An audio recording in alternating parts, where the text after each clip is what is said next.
Life ಎಷ್ಟು unpredictable ಅಲ್ವಾ. ನೀವು ರಜೆಗೆ ಹೋಗಿರ್ತೀರಾ, ಭಯೋತ್ಪಾದಕರು ನಿಮ್ ಮೇಲೆ ಗುಂಡ್ ಹಾಕ್ತಾರೆ. ನೀವು ಟ್ರೋಫಿ ಪೆರೇಡ್ಗೆ ಹೋಗಿರ್ತೀರಾ, ಅಲ್ಲೂ ಕಾಲ್ ತುಳಿತದಿಂದ ಕೊನೆಗೊಳ್ತೀರಾ. ನೀವು ಕೆಲ್ಸಕ್ಕೋ ರಜೆಗೋ ವಿಮಾನದಲ್ಲಿ ಹೋಗ್ತಿರ್ತೀರಾ, ಅದು ಆಘಾತಕ್ಕೀಡಾಗುತ್ತೆ.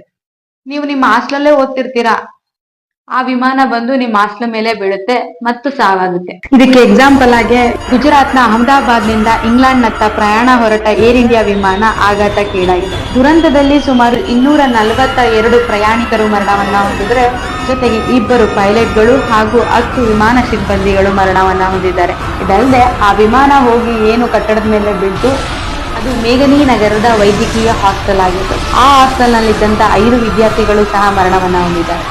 ಇತ್ತ ಓದುವ ಕನಸನ್ನ ಹೊತ್ತವರು, ಅತ್ತ ತಮ್ಮ ಜೀವನವನ್ನ ಕಟ್ಕೋಬೇಕು ಅಂತ ಹೊರಟವರು ಎಷ್ಟೋ ಜನ. ಇತ್ತ ಕಡೆ ತಮ್ಮ ಕೆಲಸ ನಿರ್ವಹಿಸುತ್ತಿದ್ದಂತ ಪೈಲಟ್ಗಳು, ವಿಮಾನ ಸಿಬ್ಬಂದಿಗಳಾದ್ರೆ ಅದೆಷ್ಟು ಕನಸುಗಳು ನುಚ್ಚು ನೂರಾಗಿ ಹೋಯಿತು ಒಂದೇ ಒಂದು ಕ್ಷಣದಲ್ಲಿ.